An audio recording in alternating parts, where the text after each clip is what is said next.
ओम श्री सद्गुरु परमात्मने नमः।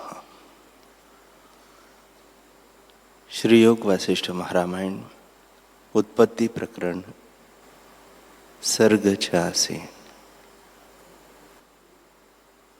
श्री वशिष्ठ जी बोले, हे रामचंद्र जी, मनुष्य मन रूपी शरीर से इस लोक और परलोक में मोक्ष होने पर्यंत चित्त से भटकता है। यदि चित्त स्थित होता है तो तुमको मृत्यु का भय कैसे है?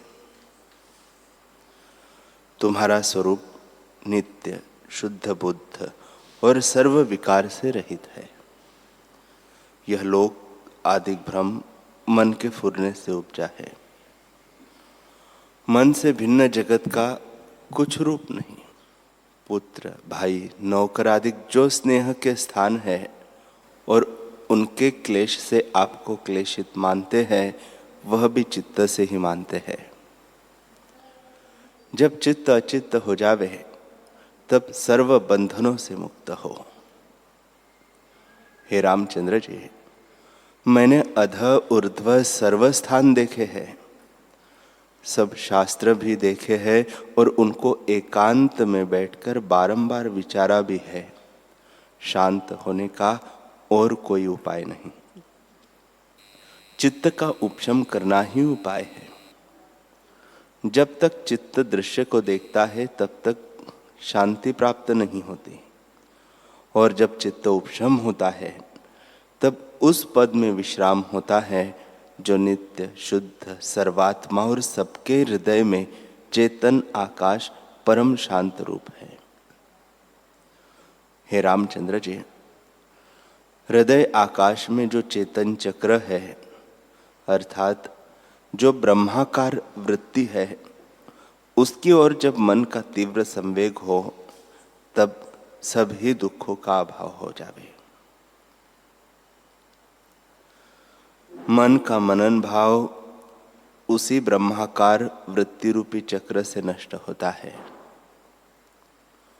हे रामचंद्र जी, संसार के भोग जो मन से रमणीय भासते हैं, वे जब रमणीय न भासे तब जानिए कि मन के अंग कटे। जो कुछ अहम और त्वम आदि शब्दार्थ भासते हैं, वे सब मनोमात्र हैं। जब दृढ़ विचार करके इनकी अभावना हो तब मन की वासना नष्ट हो। जैसे हंसिए से खेती कटती है, तैसे ही वासना नष्ट होने से परम तत्व शुद्ध भासता है। जैसे घटा के अभाव हुए शरत काल का आकाश निर्मल भासता है, तैसे ही वासना से रहित मन शुद्ध भासेगा। हे रामचंद्र जी, मन ही जीव का परम शत्रु है और इच्छा संकल्प करके पुष्ट हो जाता है। जब इच्छा कोई न उपजे तब आप ही निवृत्त हो जाएगा। जैसे अग्नि में काष्ठ डालिए तो बढ़ जाती है, और यदि न डालिए तो आप ही नष्ट हो जाती है। हे रामचंद्र जी, इस मन में जो संकल्प कल्पना उठती है उसका त्याग करो, तब तुम्हारा मन स्वतः नष्ट होगा। जहाँ शस्त्र चलते हैं और अग्नि लगती है, वह शूरमा निर्भय होके जा पड़ते हैं और शत्रु को मारते हैं। प्राण जाने का भय नहीं रखते, तो तुमको संकल्प त्यागने में क्या भय होता है? हे रामचंद्र जी, चित्त के फैलाने से अनर्थ होता है और चित्त के अस्फुरण होने से कल्याण होता है। यह वार्ता बालक भी जानता है। जैसे पिता बालक को अनुग्रह करके कहता है, तैसे ही मैं भी तुमको समझाता हूं कि मन रूपी शत्रु ने भय दिया है और संकल्प कल्पना से जितनी आपदाएं हैं वे मन से उपजी हैं। जैसे सूर्य की किरणों से मृग तृष्णा का जल दिखता है, तैसे ही सब आपदा मन से दिखती है। जिसका मन स्थिर हुआ है उसको कोई क्षोभ नहीं होता। हे रामचंद्र जी, प्रलय काल का पवन चले, सप्त समुद्र मर्यादा त्याग कर इकट्ठे हो जावे और 12 सूर्य इकट्ठे होके तपे तो भी मन से रहित पुरुष को कोई विघ्न नहीं होता। वह सदा शांत रूप है। हे रामचंद्र जी, मन रूपी बीज है, उससे संसार वृक्ष उपजा है। 7 लोक उसके पत्र है और शुभ अशुभ सुख दुख उसके फल है। वह मन संकल्प से रहित नष्ट हो जाता है और संकल्प के बढ़ने से अनर्थ का कारण होता है। इसे संकल्प से रहित उस चक्रवर्ती राजा पद में आरूढ़ हुआ परम पद को प्राप्त होगा, जिस पद में स्थित होने से चक्रवर्ती राज भी तृणवत भासता है। हे रामचंद्र जी, मन के क्षीण होने से जीव उत्तम परमानंद पद को प्राप्त होता है। हे रामचंद्र जी, संतोष से जब मन वश होता है तब नित्य उदय रूप निरीह परम पावन निर्मल सम अनंत और निर्विकार विकल्प से रहित जो आत्मपद शेष रहता है वह तुमको प्राप्त होगा। श्री वशिष्ठ जी बोले, हे रामचंद्र जी, जिसके मन में तीव्र संवेग होता है उसको मन देखता है। अज्ञान से जो दृश्य का तीव्र संवेग हुआ है उससे चित्त जन्म मरण आदि विकार को देखता है और जैसा निश्चय मन में दृढ़ होता है उसी का अनुभव करता है। जैसा मन का फुरना होता है तैसे ही रूप होकर भासता है। जैसे बर्फ का शीतल और शुक्ल रूप है और काजल का कृष्ण रूप है, तैसे ही मन का चंचल रूप है। इतना सुनकर राम जी ने पूछा, हे ब्रह्मन, यह मन जो वेग अवेग का कारण चंचल रूप है, उस मन की चंचलता कैसे निवृत्त हो? श्री वशिष्ठ जी बोले, हे रामचंद्र जी, तुम सत्य कहते हो। चंचलता से रहित मन नहीं दिखता, क्योंकि मन का चंचल स्वभाव ही है। मन में जो चंचलता फूरना मानसी शक्ति है वही जगत आडंबर का कारण है। जैसे वायु का स्पंद रूप है तैसे ही मन का चंचल रूप है। जिसका मन चंचलता से रहित है उसको मृतक कहते हैं।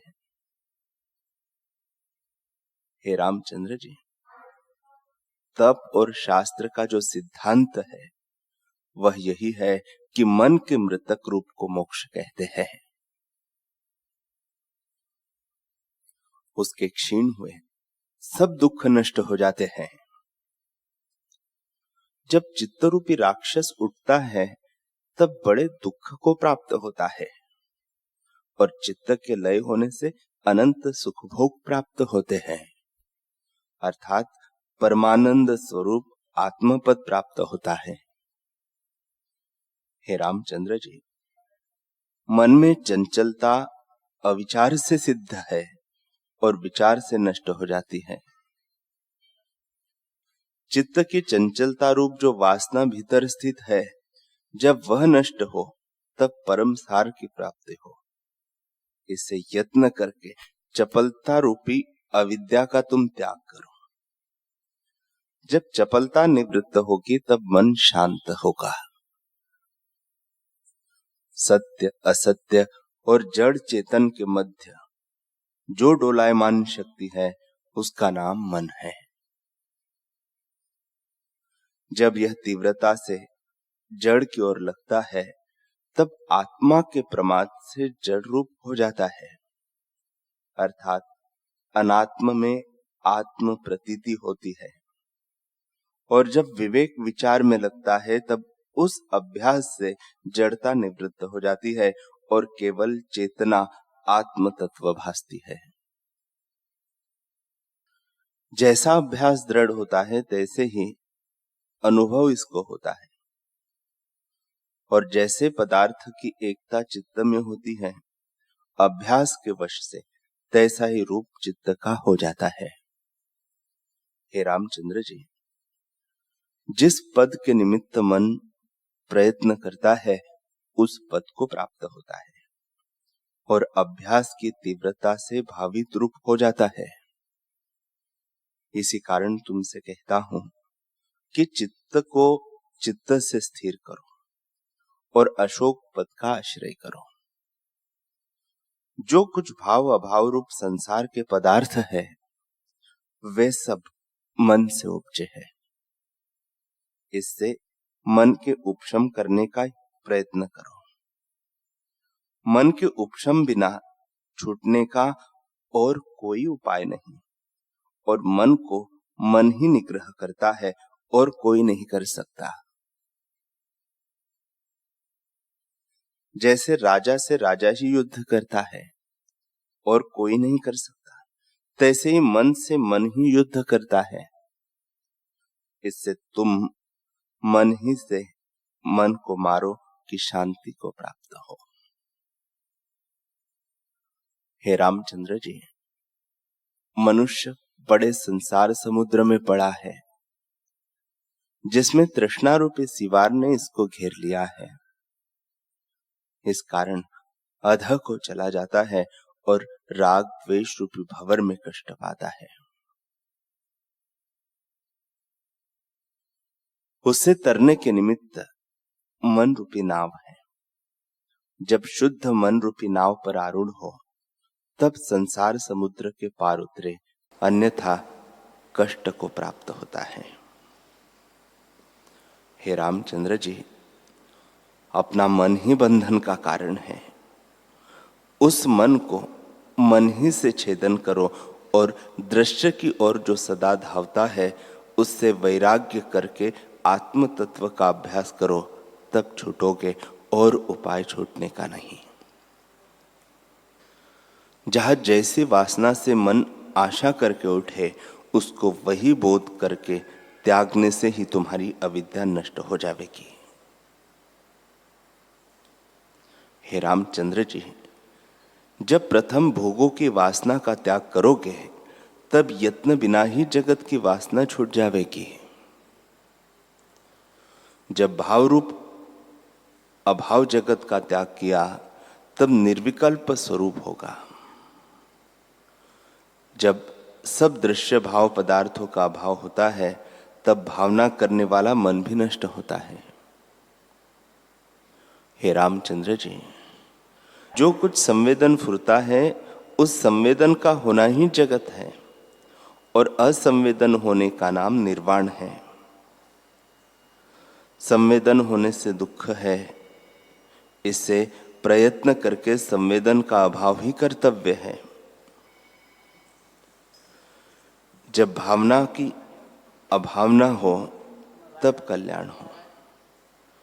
जो कुछ भाव अभाव पदार्थों का राग द्वेष उठता है वह मन के अबोध से होता है, पर वे पदार्थ मृग तृष्णा के जलवत मिथ्या है। इसे इनकी आस्था को त्याग करो। ये सब अवस्तु रूप है और तुम्हारा स्वरूप नित्य तृप्त अपने आप में स्थित है। श्री वशिष्ठ जी बोले, हे रामचंद्र जी, यह वासना भ्रांति से उठी है। जैसे आकाश में दूसरा चंद्रमा भ्रांति से भासता है, तैसे ही आत्मा में जगत भी भ्रांति से भासता है। इसकी वासना तुम दूर से त्याग दो। हे रामचंद्र जी, जो ज्ञानवान है उनको जगत नहीं भासता और जो अज्ञानी है उनको अविद्यमान ही विद्यमान भासता है और संसार नाम से संसार को अंगीकार करता है।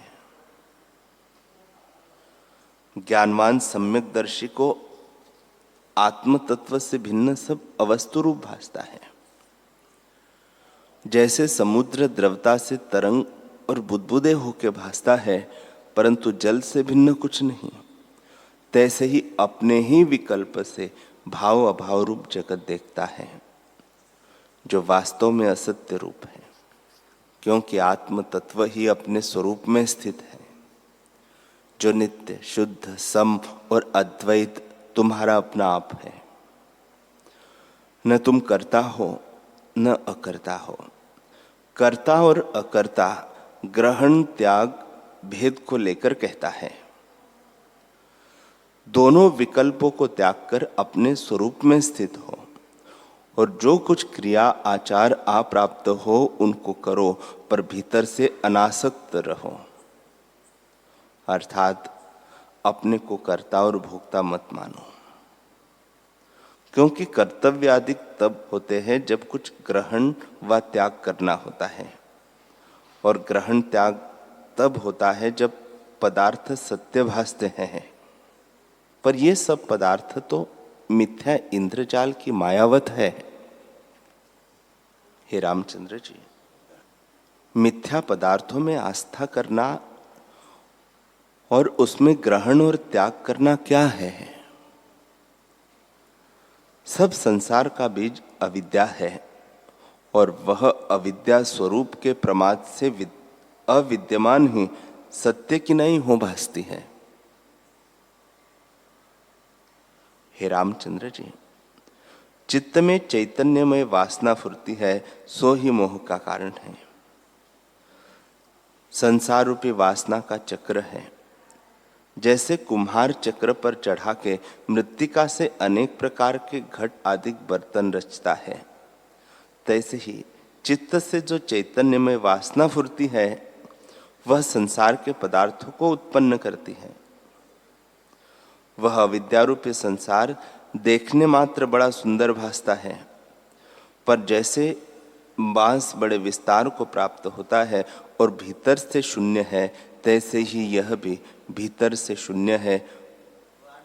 और जैसे केले का वृक्ष देखने को विस्तार से ही भासता है और उसके भीतर सार कुछ नहीं होता, तैसे ही यह संसार भी असार रूप है।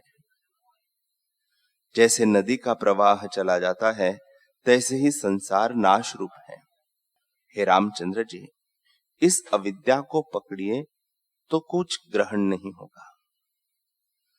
कोमल भासती है पर अत्यंत क्षीण रूप है, और प्रकट आकार भी दृष्टि आते हैं, पर मृत तृष्णा के जल समान असत्य रूप है। अविद्या माया जिससे यह जगत उपजता है, कहीं विकार है, कहीं स्पष्ट है और कहीं दीर्घ रूप भासता है, और आत्मा में व्यतिरेक भाव को प्राप्त होती है। जड़ है परंतु आत्मा की सत्ता पाके चेतन होती है, और चेतन रूप भासती है तो भी असत्य रूप है। एक निमेष के भूलने से वह बड़े भ्रम को दिखाती है। जहां निर्मल प्रकाश रूप आत्मा है, उसमें तम दिखाती है, मैं आत्मा को नहीं जानती। जहां निर्मल प्रकाश रूप आत्मा है, उसमें वह तम दिखाती कि मैं आत्मा को नहीं जानती। जैसे उल्लुक को सूर्य में अंधकार भासता है, तैसे ही मूर्खों को अनुभव रूप आत्मा नहीं भासता, जगत भासता है जो असत्य रूप है।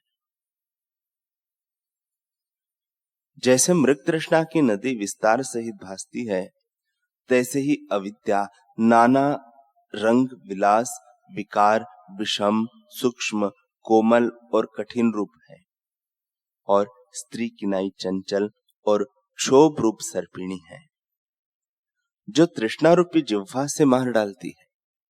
वह दीपक की शिखावत प्रकाशमान है। जैसे जब तक स्नेह होता है तब तक दीप शिखा प्रज्वलित होती है, और जब तेल चुक जाता है तब निर्वाण हो जाती है।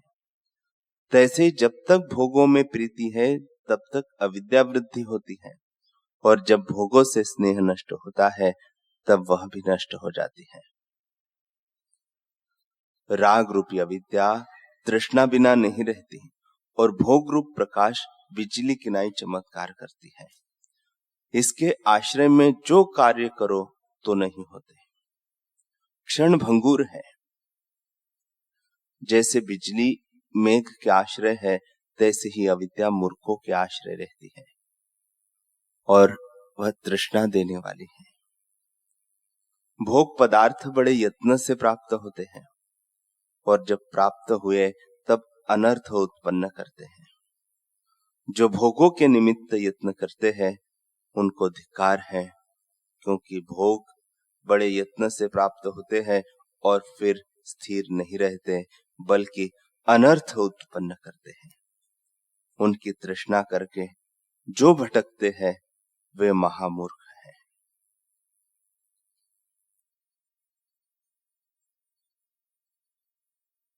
हरि ओम। हरि